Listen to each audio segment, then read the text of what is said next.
Nếu mai sau anh và em có ra, đừng lo nhé, có anh đây mà.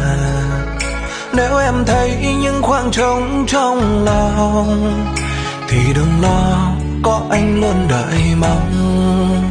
Nếu mai sau duyên chẳng như ý nguyện, những tổn thương để mình anh nhận hết.